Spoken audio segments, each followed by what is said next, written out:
Hey, what's up everybody, the Crap Gamer here, the most compelling game-related YouTuber, and you damn well know it. Also the king of all game-related media, and you knew that as well. Back with another video. Thanks for taking time out to check out another one of my videos. It's always greatly appreciated. Thanks again for getting me past 18,000 subscribers. I'm absolutely blown away by that fact. It really means a lot. I appreciate it. But on to today's topic, and that is the Xbox One, per usual. And I was actually doing a little bit of thinking, and I was thinking, hey, you know what? The Xbox One has completely done a 180, and they've turned things around back to what? Back to the original Xbox with that hardcore mentality, the 360 with that hardcore mentality. And I think that's exactly what they need to do. They dropped the focus on the things like the Kinect, and then they're adding the focus to the things like the Elite Xbox One with the Elite controller, hardcore games like Forza Motorsport 6, Gears of War Ultimate, Halo 5, obviously. These are hardcore games aimed at hardcore gamers. Xbox Live in and of itself is a hardcore subscription aimed at hardcore gamers, and I think that they are totally taking it back to where it needs to be. You have people praising them for this. The Xbox One is doing very well, but if you look back to the past successes, even though the original Xbox wasn't a huge success, it did draw in that large hardcore crowd because it had Halo 1 and 2,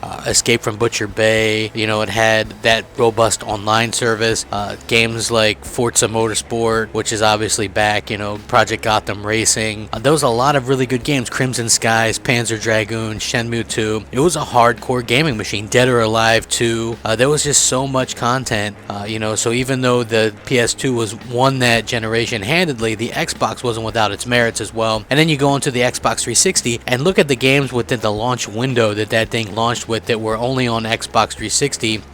Saints Row, Dead or Alive 4, I believe, Project Gotham Racing 3, Call of Duty 2, Cameo, Perfect Dark Zero. There was so many good games that came out. Prey, I love all these games. I have them still.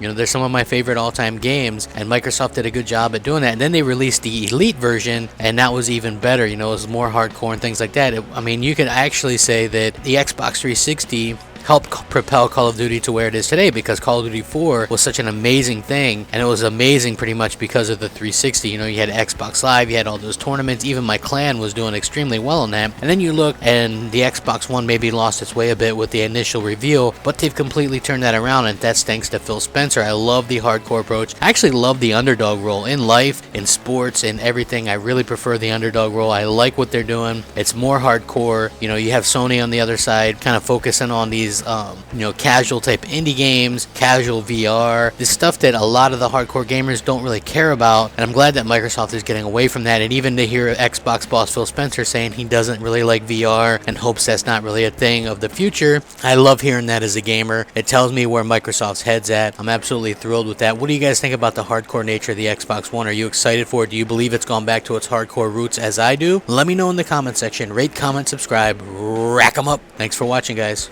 Crap Gamer out.